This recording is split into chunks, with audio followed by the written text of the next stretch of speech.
Good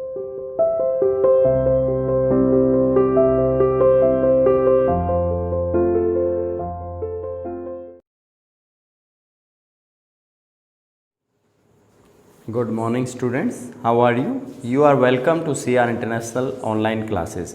आज का 12th arts के अंदर assignment number 89 for both medium Hindi और इंग्लिश के लिए सेम टॉपिक है आपका कंट्रीब्यूशन ऑफ महात्मा गांधी, महात्मा गांधी का योगदान। ये लेसन नंबर 13 का टॉपिक है। हम महात्मा गांधी जी के योगदान को कंप्लीट, उनका ओवरऑल कितना योगदान भारत के लिए रहा, उन्होंने हमारे भारत के लिए क्या क्या किया, उसके विषय में हम आज जानेंगे। इसमें उन्हें फादर ऑफ नेशन माना जाता है, राष्ट्रपिता कहा जाता है। तो राष्ट्रपिता किसी को ऐसे ही नाम नहीं दिया जाता है, उसके पीछे वजह होती है। उन्होंने हमारे राष्ट्र के लिए बहुत कुछ किया, अपने प्राण तक न्यौछावर कर दिए हमारे देश के लिए, हमारे राष्ट्र को एक मजबूती प्रदान करते हुए, और उन्होंने अपने प्राण त्याग दिए। हमारे यहाँ हम अच्छे से जानते हैं महात्मा गांधी जी पहले इतने लोकप्रिय नहीं थे, लेकिन बाद में 1893 में वे साउथ अफ्रीका चले गए। साउथ अफ्रीका में जाने के बाद वहाँ कुछ समय तक वकालत की। वकालत के दौरान उन्होंने देखा कि भारतीय लोग या फिर वहाँ का जो आम श्रमिक समाज है उसके साथ बहुत गलत हो रहा है, उसका शोषण हो रहा है। वो हड़ताल करते हैं तो उन्हें नौकरी से हटा दिया जाता है, उन्हें वेतन कम दिया जाता है, श्रमिकों को बहुत बुरे हालात में जीना पड़ता है। तो उन्होंने उनकी सभी लोगों को मोटिवेट किया, जो श्रमिक लोग थे उनके लिए ट्रेड यूनियन गठित करवाए और सरकार से डिमांड रखी। वहाँ भी अंग्रेजी सरकार का शासन था और अंग्रेजी सरकार के उन्होंने घुटने टिकवा दिए, यानी वहाँ महात्मा गांधी जी विजयी साबित हुए। वहाँ धीरे धीरे वहाँ के जो लोग, लोकल लोग जो थे, हमारे अपने देश के लोग, उन्हें महात्मा कहने लगे कि इन्होंने साउथ अफ्रीका के लिए बहुत कुछ किया है। तो वहाँ की लोकप्रियता हमारे इंडिया में भी काम आई। वे हमारे इंडिया के अंदर 1915 में आए। 1915 में जब वो यहाँ आए तो उन्होंने देखा कि भारत के हालात भी अच्छे नहीं हैं, यहाँ भी लोगों का शोषण हो रहा है, किसान भी खुश नहीं है, जमींदार भी खुश नहीं है, फैक्ट्रियों के अंदर काम करने वाले कामगार लोग, मजदूर, अधिकारी, कोई भी संतुष्ट नहीं है। सब लोग शोषण से पूरी तरीके से तंग आ चुके हैं। तो उन्होंने कुछ तरीके आजमाए, कुछ ऐसी पॉलिसीज़ लागू करवाई हमारे इंडिया के अंदर। उनकी बात को सुना भी गया। जैसे कि जब प्रथम विश्व युद्ध हुआ 1914 से 18 के दौरान, तो महात्मा गांधी जी ने सोचा अंग्रेज़ों का हम सहायता कर देते हैं। अंग्रेज़ों की सहायता उन्होंने इस मकसद से की कि शायद ये लोग जैसे ही युद्ध शांत होगा तो यहाँ से चले जाएंगे। लेकिन जैसे ही युद्ध शांत हुआ तो अंग्रेज़ों का व्यवहार बदल गया। उन्होंने रॉलेट एक्ट, एक काला कानून इंडिया में लागू कर दिया। इससे महात्मा गांधी जी को बहुत बड़ी ठेस पहुँची। उन्होंने सोचा कि ये क्या हो गया। अब रॉलेट सत्याग्रह के नाम से पूरे भारत के अंदर उन्होंने आह्वान किया और उनके कहने मात्र से पूरे भारत के उत्तर और पश्चिमी भाग के अंदर दुकानें बंद कर दी गई, सरकारी संस्थानों को त्याग दिया गया, यानी एक बड़ा सत्याग्रह देखने को मिला। रॉलेट सत्याग्रह का विरोध महात्मा गांधी जी को लोकप्रियता की तरफ ले गया। महात्मा गांधी ने इससे पहले एक, जैसे 1917 की बात हम करें, चंपारण, खेड़ा सत्याग्रह, अहमदाबाद सत्याग्रह, ये 3 सत्याग्रह महात्मा गांधी जी के नाम से हुए।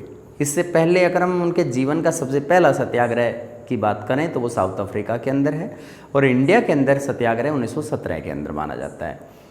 1917 का जो सत्याग्रह है उसके अंदर सबसे पहले जैसे चंपारण है, खेड़ा सत्याग्रह गुजरात, अहमदाबाद मिल मज़दूरों का जो उनको काम की सही परिस्थितियां नहीं मिल रही थी, उन्हें सही उनका हक नहीं मिल रहा था, वेतन विसंगतियां थी, उनको दूर कराने के लिए सरकार के सामने उन्होंने उनकी समस्याओं को हल कराने के लिए जोरदार अपील की और उनकी बातों को सुना गया। उन्होंने अहमदाबाद के मिल मज़दूरों को न्याय दिलवाया। खेड़ा सत्याग्रह के दौरान उन्होंने किसानों की फसल चौपट हो जाने के बावजूद उनकी लगान माफ़ कराई। अंग्रेजी सरकार उनसे ज़ोर ज़बरदस्ती लगान लेना चाहती थी, वो माफ़ कराया। इसके अलावा चंपारण के सत्याग्रह जो नील की खेती करने करना नहीं चाहते थे, उनका भी सहयोग किया। इसके अंदर अब हम देखते हैं कि उन्होंने अपनी लाइफ के अंदर जैसे असहयोग आंदोलन चलाया, सविनय अवज्ञा आंदोलन चलाया जिसको नमक सत्याग्रह के नाम से भी जाना जाता है, भारत छोड़ो आंदोलन चलाया।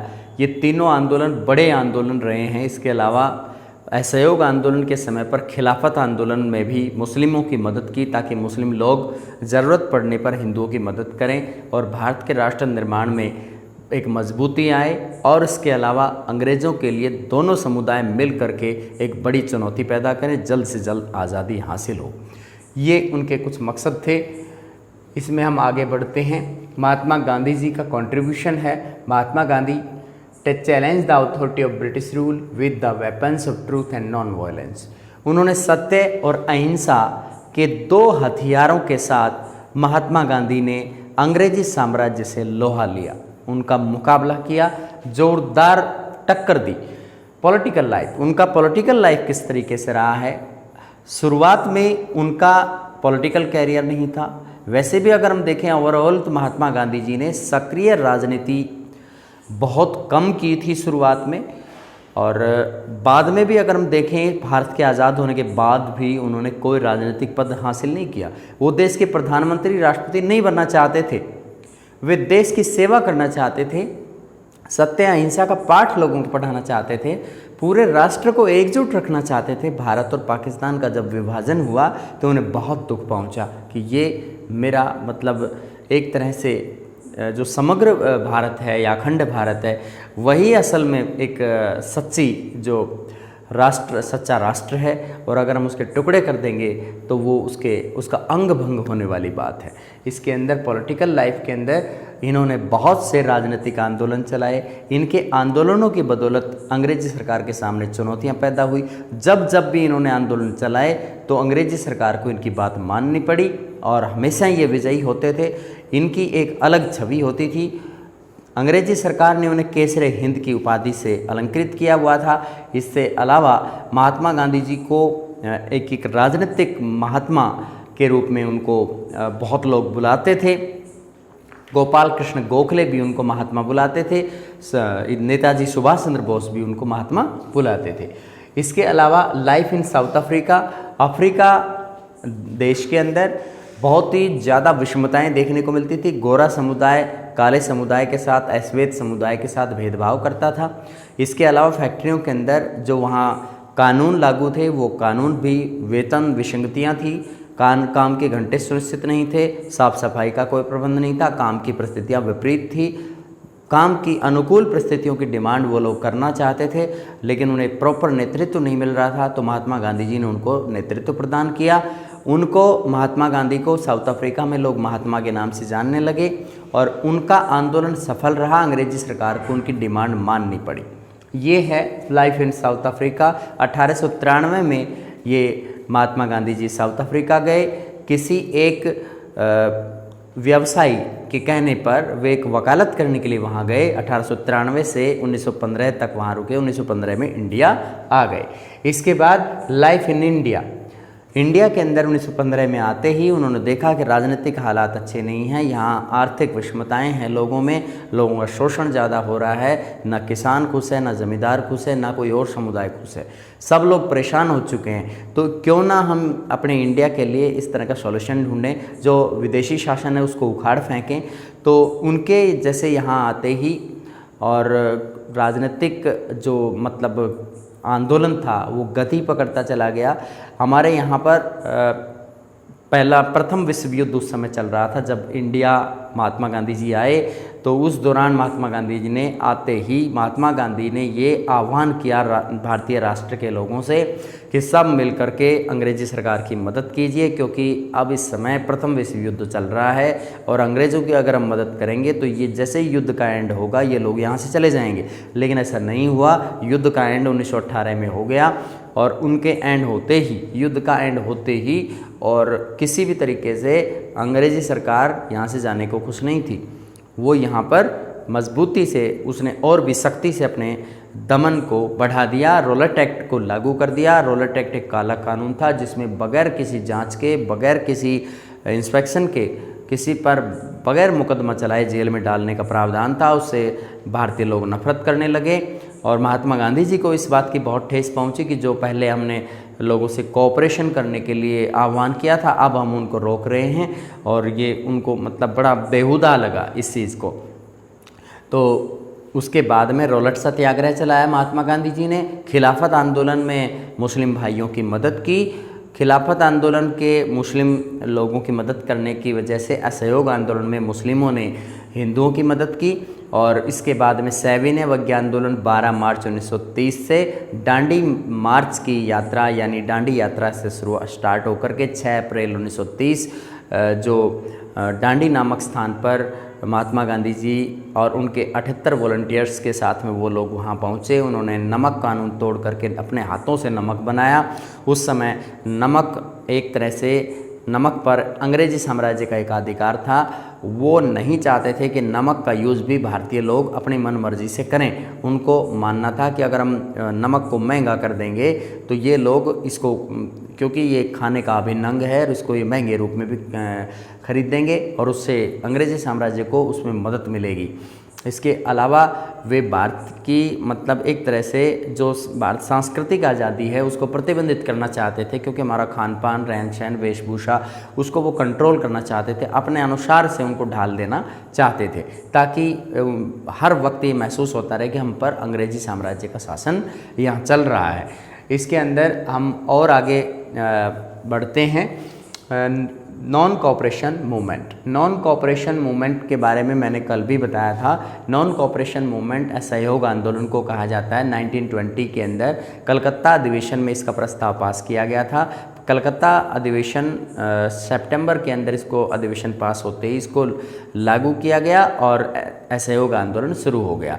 असहयोग आंदोलन का मतलब ये था कि अंग्रेजी शासन का कोई भी भारतीय वर्ग, किसी भी तरह के कोई भी भारतीय मदद नहीं करेगा, और अंग्रेजी प्रशासन की अगर हम मदद नहीं करेंगे तो वो लोग यहाँ से जल्द चले जाएंगे। इनका मकसद ये था।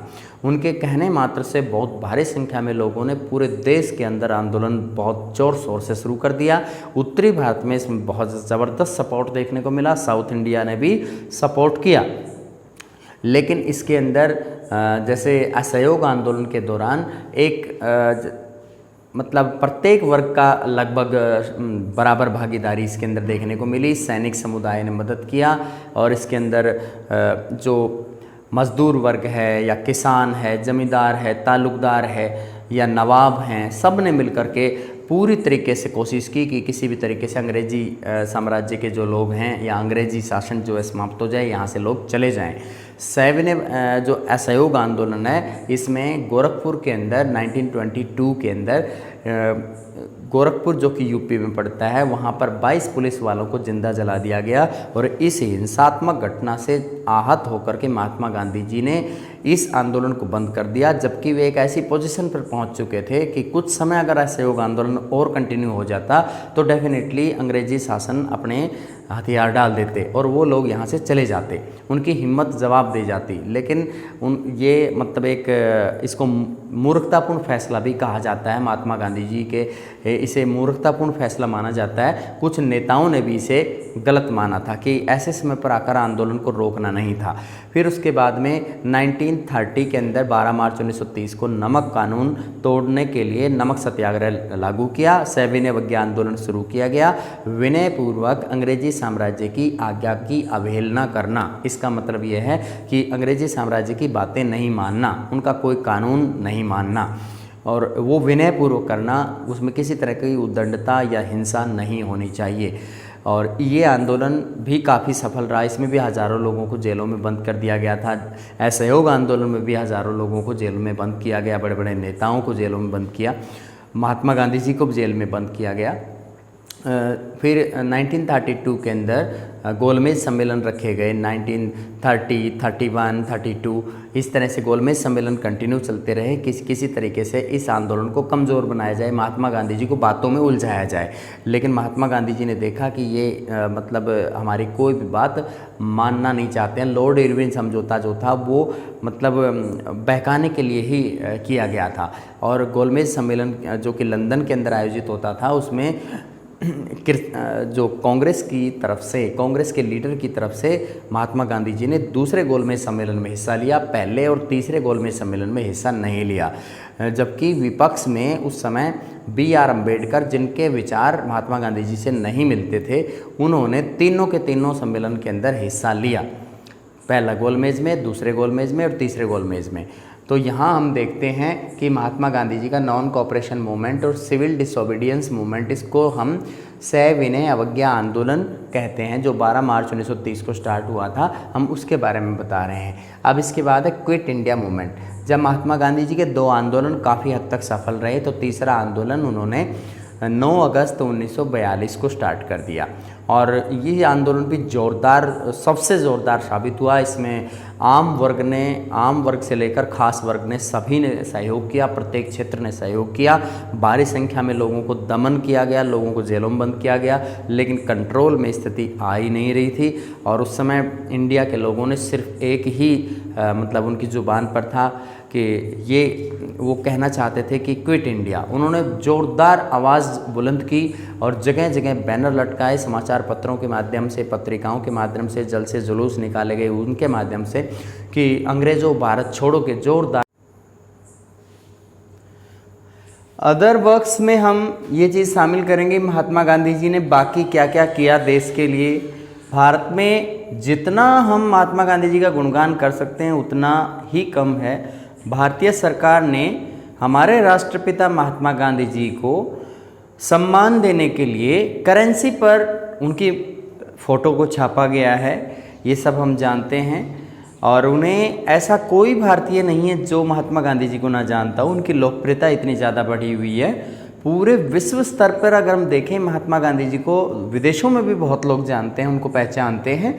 इन्होंने जो छोटी कास्ट के लोग हैं, जो निम्न जाति के लोग हैं, ख़ास तौर पे जो शेड्यूल कास्ट के लोग, उनको सम्मान दिलाने के लिए उन्होंने उनको उनकी जाति से ना बुलाने का आह्वान करते हुए और उन्हें हरिजन नाम दिया, इस तरह का शब्द नाम दिया जिससे उनका सम्मान बढ़े समाज के अंदर, सोसाइटी में। इसके अलावा छुआछूत की जो समस्या हमारे देश के अंदर कहीं ना कहीं जो जीवित थी, उसको समाप्त करने का पूरा प्रयास किया। समाज के जो पिछड़े हुए वर्ग थे उनको ऊपर उठाने का, उत्थान करने का उन्होंने बहुत विशेष काम किया। और पूरे देश में राष्ट्रवाद की जो भावना थी उनको मजबूत करने की कोशिश की। उन्होंने कोई क्षेत्रवाद की भावना अपनी लाइफ के अंदर नहीं बढ़ाई। उनका अगर हम देखें तो पूरे भारत के अंदर अगर किसी भी कोने के अंदर कोई भी हिंसात्मक घटना हो जाती थी तो उन्हें बहुत दुख पहुंचता था। उन्होंने भारत पाकिस्तान विभाजन के समय उनको बहुत बुरा लगा कि वो भारत को एक अखंड रूप में देखना चाहते थे, पाकिस्तान का विभाजन उन्हें बर्दाश्त नहीं था। उन्हें एक कट्टर हिंदू व्यक्ति नाथूराम गोडसे के द्वारा उन्हें गोली से उड़ा दिया गया। तब वे प्रार्थना सभा में शामिल हो रहे थे। उन्हें 3 गोलियां लगी। 3 गोलियां लगने के बाद और उन्हें 3 दफ़ा उन्होंने हे राम उनके मुख से निकला और प्राण त्याग दिए। और उनका जो बलिदान है, त्याग है, वो सारा मतलब भारत तो याद कर ही रहा है, विश्व में भी लोग उनको याद करते हैं। और इस तरीके से एक शांति के दूत और अहिंसा के दूत दुनिया से चले गए। उनको कोई ऐसा लोभ लालच नहीं था, सत्ता का लोभ लालच नहीं था। वो ना देश के राष्ट्रपति, प्रधानमंत्री, ऐसा कुछ नहीं बनना चाहते थे। उनका सच्ची मानव सेवा उनके जीवन का परम लक्ष्य थी। इस प्रकार हमारे महात्मा गांधी जी के ये सभी जो पॉइंट्स होते हैं ये क्लियर होते हैं। और इसके अंदर आपको ये भी ध्यान रखना है कि जो आपको 23-24 सितंबर को स्कूल के अंदर बुलाया गया है, या तो 23 को आ सकते हैं, 24 को आ जाएं अपने पेरेंट्स को लेकर के। वो एक कंसेंट का फॉर्म आपके मोबाइल पर भेजा है, आप उसे चाहे निकलवा सकते हैं और उस पर साइन कर सकते हैं, अपने पेरेंट्स से साइन करा सकते हैं। और वो एक कंसेंट इसीलिए है कि सहमति लेने के लिए, यानी अभिभावकों से सहमति लेने के लिए, क्योंकि कोरोना महामारी का जो दौर है वो अभी समाप्त नहीं हुआ है। लेकिन ऐसे दौर में भी सभी तरह की मतलब प्रिकॉशंस स्कूल प्रोवाइड कराएगा। और उस दौरान बच्चे अपनी कोई प्रॉब्लम है या कोई चीज़ समझनी है तो वो समझ सकते हैं। उस दौरान उन्हें इस तरह से बुलाया जाएगा। इस तरह की परमिशन गवर्नमेंट ने जारी कर दी है। धन्यवाद।